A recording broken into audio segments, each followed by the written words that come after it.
I find it very easy to make a painting, but I find it very difficult to make a good painting, to make something different. There's always some doubt, can I leave something looking like this? And if the answer is no, then actually yes. I'm not crazy about the heads, as you know.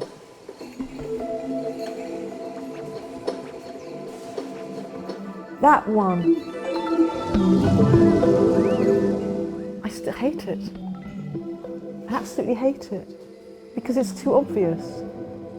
It was the inside, outside. The premise of my work is really about paint. I want to move away from heads.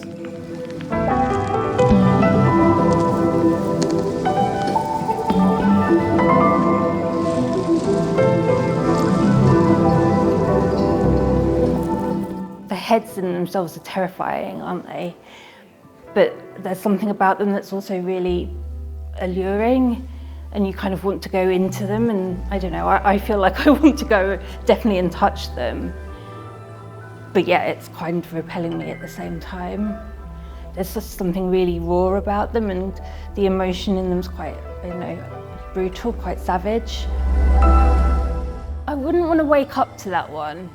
Just feels like it's a desperate scream that's not being heard, and that's kind of obliterating everything else, like all the features, everything have been lost. I'm just sick of heads. Well, you obviously have to keep doing them, don't you? I know, I've got to find a new way. Can I ask you what you think about the last one on the wall? Because I think there's something wrong with it. Which one? That one. It looks like it's half finished. It looks like she's just seen something horrific. What has she seen? I'm not telling you.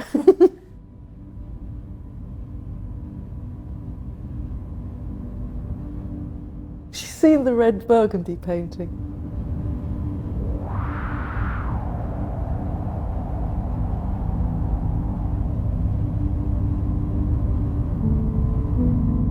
It's the most recent painting, and I think it's about profound despair.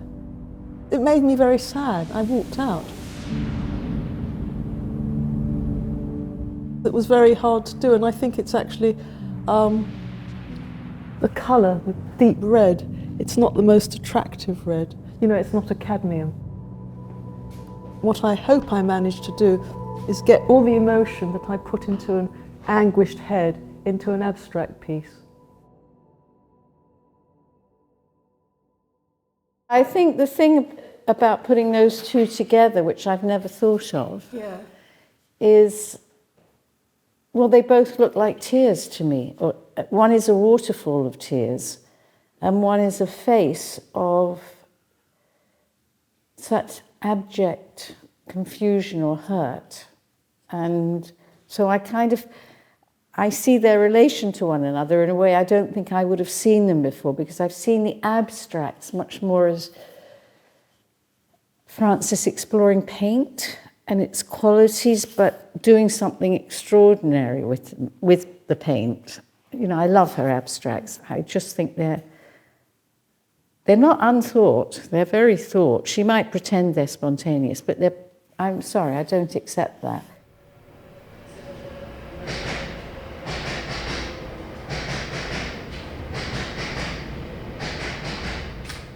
I feel wow. Yeah. Wow.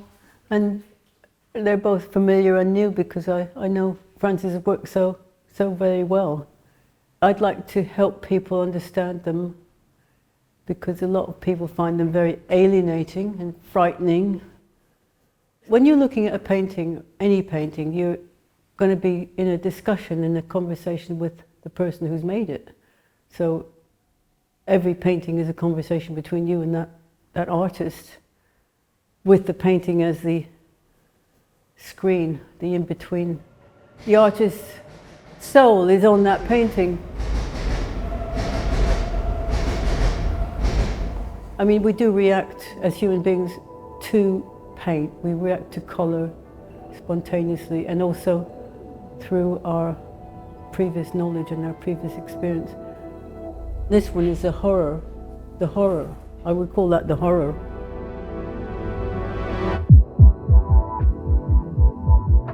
Incredible thick black paint. It's like anguish being worked out. There's a beauty in the horror.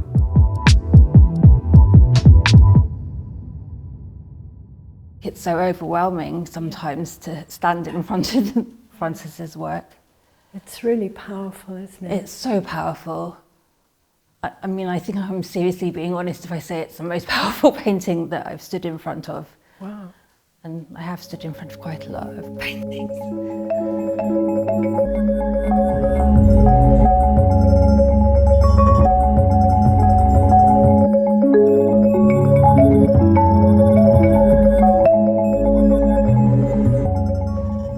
I mean, just the thickness of the paint and how it's been put on. There's obviously palette knife strokes, there's what look like maybe brush strokes, but it almost feels as if she's had handfuls of it and has just slammed it on. I know that she uses white as well as black a lot for covering up and concealing things, which in a way is more sinister. There's definitely colours underneath as well. Yeah. It's like the light is becoming an enemy.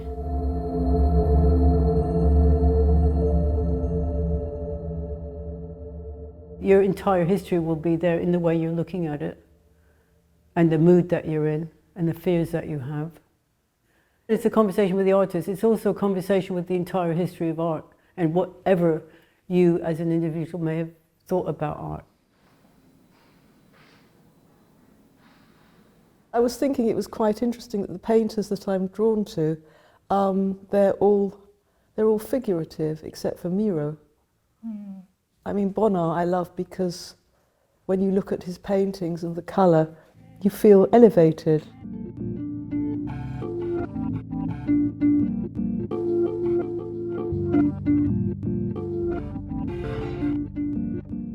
But he had such a miserable life.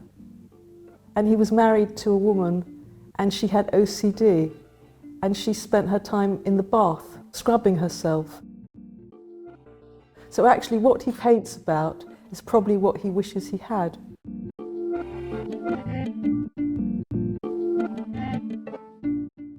He makes a bridge between abstraction and figuration, and I actually like the hedonistic life that he portrays.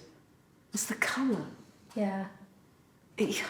And the way things materialise. Yes. When you go closer in, you suddenly find you're looking at a cat or something.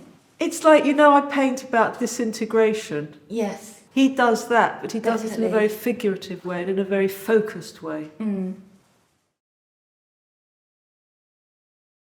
I remember going to Florence when I was at art school, and that would have been 1990, before I went to the Slade. Masaccio, I just like very much his painting Adam and Eve and the expulsion from the Garden of Eden. It's the ultimate in despair. I just remember I felt completely in awe. I think, obviously, he does it better than me, but it's figurative, and this is my take of trying to do it in an abstract way.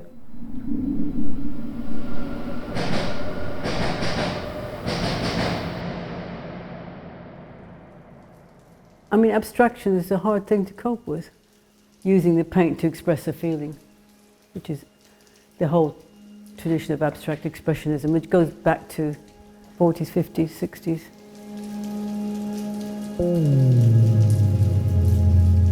It wasn't just men in New York, there was a big global movement. Wonderful women abstract painters.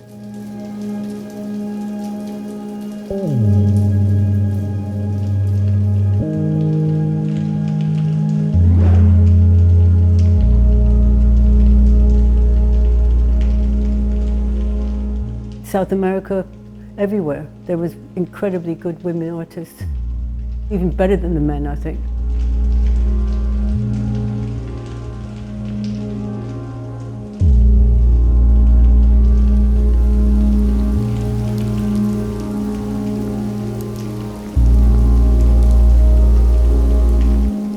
I mean, there is that tradition that she comes out of. Abstract expressionism hasn't been a big deal in the last few decades. It was conceptual art, big figurative art. Very few abstract expressionists have been lauded. I don't think it ever went away, abstract painting, abstract expressionism. Maybe it didn't come over here as much in that sort of really intense expressionistic way. I mean, maybe the London School and the Auerbach heads and Kossoff paintings, maybe that was kind of the closest we got to it. But I think Frances's work, if you were going to give it a label, that's quite an appropriate label. I think she is up there with the great heirs of abstract expressionism. It's very hard to do this. There's so much expertise, so much thought, and so much understanding of what a composition could be. Everything is enlivened here. I think it's the challenge of abstraction. She doesn't want you to interpret it as a figurative painting, which makes it more universal in a way, because you can look at it any way you want to. I think of these sort of colourful ones, I prefer the ones where there is peeling happening, where it feels like there's a way in, like wounds almost. Because it is almost like something's oozing out from inside, isn't it? Yeah. Peeling the skin back. And it's clotting and it's got all the kind of features of blood, I guess. And the colours are just so gorgeous, aren't they? That's just so beautiful, that passage there.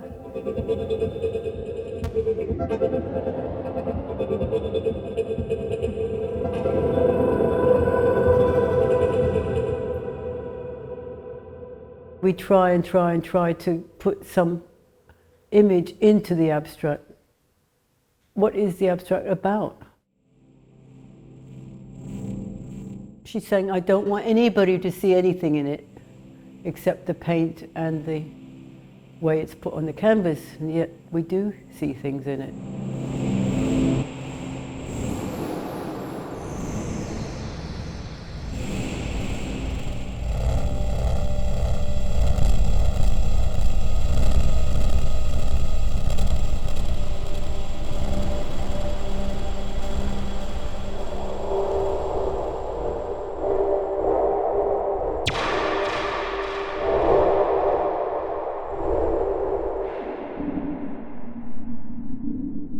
You're working with a medium that is hostile to you and that is not naturally going to say anything about you or about the world, and yet it does somehow, because she's put so much into it.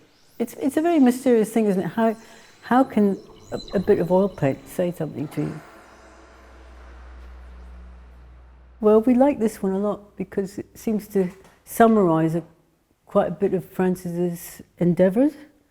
And for me, it kind of has a distant reference to Malevich's Black Square, which was an iconic breakthrough in the entire history of art. One of the first abstract paintings ever made.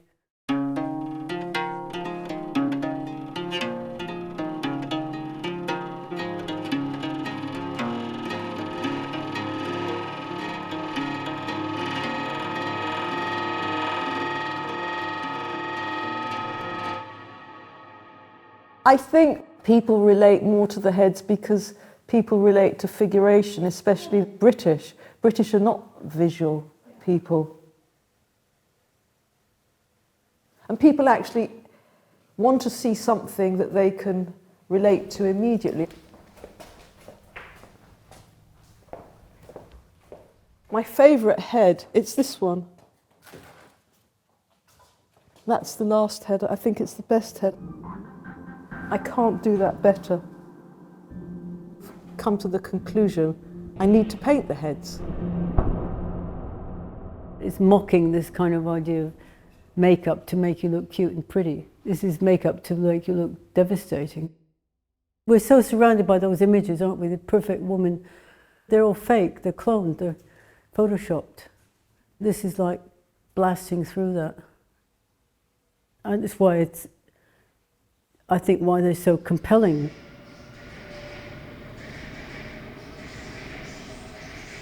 The level of production is phenomenal, isn't it? Yeah.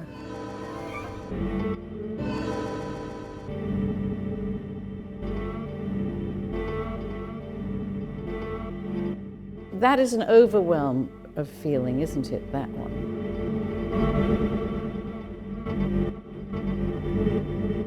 And this one is, it's tragic, which we can enter into. Just rows and rows of heads. I think almost in a way, if the head's that busy and that full of noise and that there is no body, you become almost oblivious of your body. You are just the head, aren't you? Like when people say, oh, you're so in your head. The eyes can't see, the mouth can't speak. And the head, when it gets to that point, can't think either. It's like that relief of someone else feels the same. I'm not alone in the world. That's not just my own desperation and brokenness, it's someone else feels it.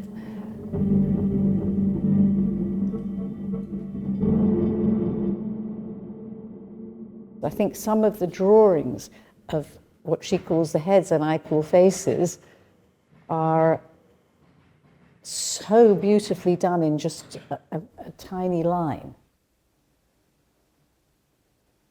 I mean, there's so much freedom that she shows in her hand and so much control at the same time, don't you think? Yeah, yeah.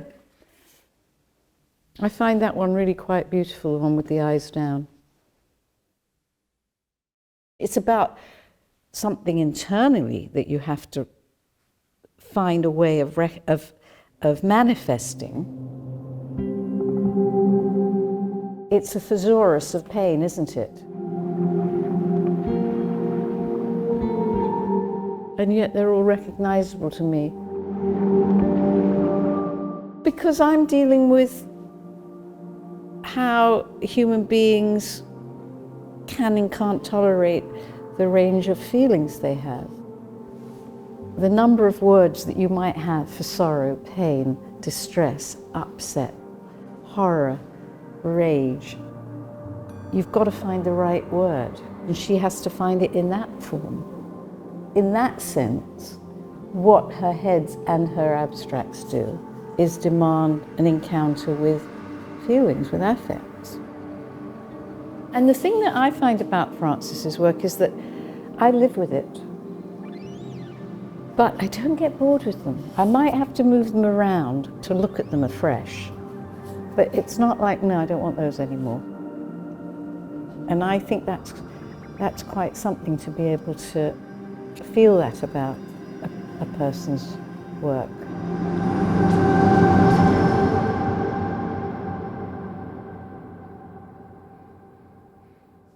Does it get lonely? No. In here by yourself. I've got all these heads. All these ghosts. They all speak to you. Do. What do they say? Go home. Stop now. You've said enough.